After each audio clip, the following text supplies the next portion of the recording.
Grade. I want to go over a couple quick things with arithmetic, and then I've got a little surprise for you today, all right? So let's take a look, a reminder of how we divide by 2. If you remember, I told you yesterday that when you divide by 2, you're basically just finding half of the big number, or in this case, the number in the box. So you say to yourself, all right, what is half of 2? Well, half of 2 is 1, if we know our doubles. So I'll write that answer right above the 2. And then I say, all right, well, what's half of 4? Half of 4 is 2. So therefore, 2 will go right up here. So we could say that 24 divided by 2 equals 12. So let's continue working on those division tables, all right? One other quick thing I wanted to mention, in your review pages that you have today for arithmetic, you will be working with clocks. Now, it's been a little while since we've worked with these. So I just want to remind you that the longhand tells us the hour. The shorthand, I'm sorry, I got it backwards. The longhand tells us the minute. Even Miss Curtis makes mistakes. And then the shorthand tells us the hour. So for instance, if it were like this, the longhand is on the 12, the shorthand is on the 6, we would say it is 6 o'clock. And if I had it the other way around and had the longhand on the 12, the 6, and the shorthand on the 12, then we would say it is 12:30, right?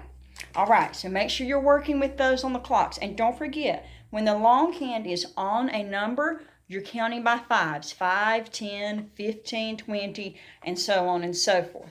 All right, let's get to the quick little thing that I wanted to do today. I thought you might enjoy hearing a little bit from our Charlie and the Chocolate Factory. So, if you remember, we left off kind of in the middle of a chapter where Charlie and his family were going through a tough time. It's winter time, and they already don't have a lot of what they need. They have to eat a lot of cabbage soup. Remember, we talked about that last week.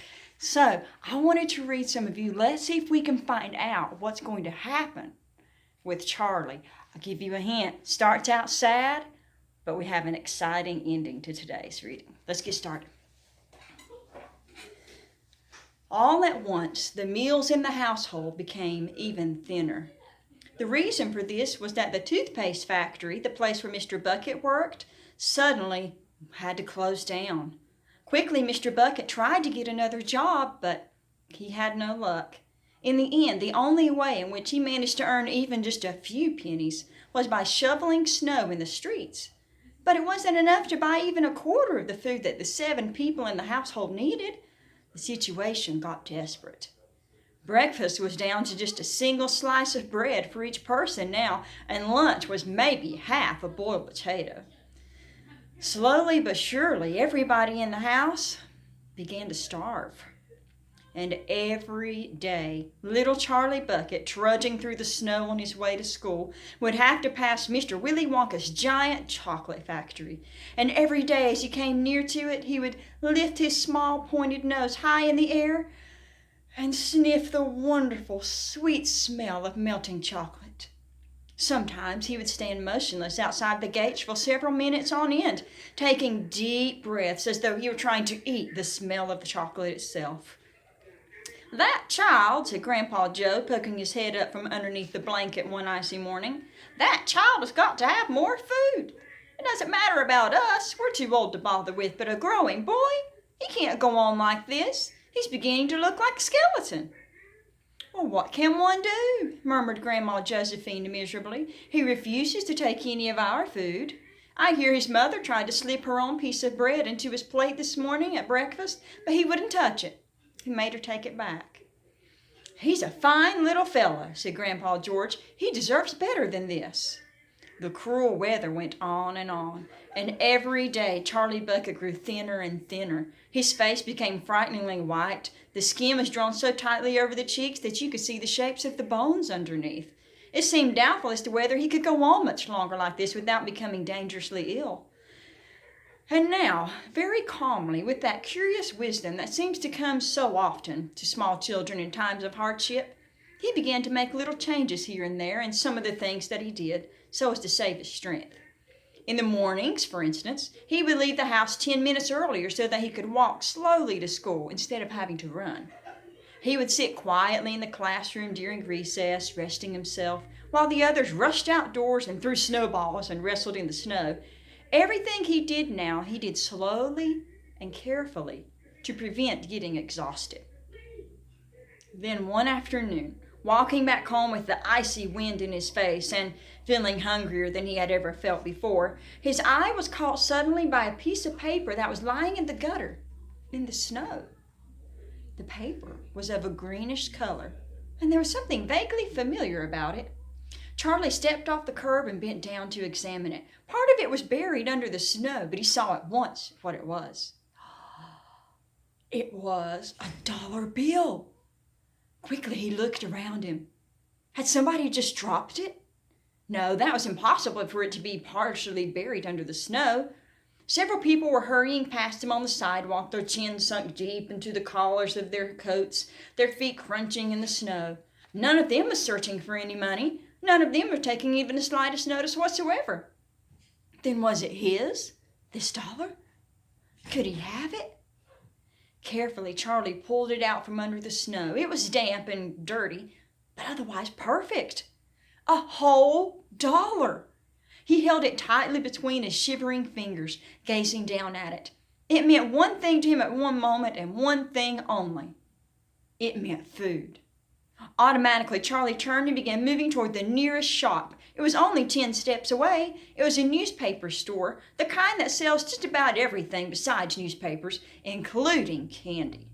And what he would do, he whispered quickly to himself, he would buy one delicious bar of candy and eat it all up, every bit of it, right then and there. And the rest of the money he would take straight back home and give to his mother. Well, you know what? That's the end of the chapter. Think I should go a little bit further? I think so too. Let's go. Charlie entered the store and laid the damp dollar bill on the counter. I'll have one Wonka's Whipple Scrumptious Fudge Mallow Delight, please, he said, remembering how much he had loved the one he had on his birthday. The man behind the counter looked very kind. He turned and reached behind him for the candy bar and then turned back again and handed it to Charlie. Charlie grabbed it and quickly tore off the wrapper and took an enormous bite. Then he took another and another and another. Oh, the joy of being able to cram large pieces of something sweet and solid into one's mouth. Oh, the blissful joy of being able to fill one's mouth with that food. You look like you really wanted that one, Sonny, said the shopkeeper pleasantly. Charlie simply nodded, his mouth bulging with chocolate.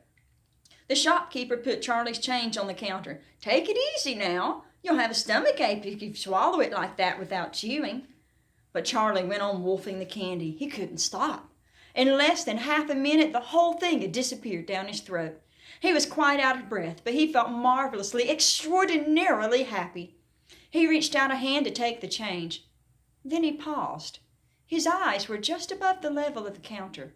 They were staring at all the little silver coins lying there. The coins were all dimes.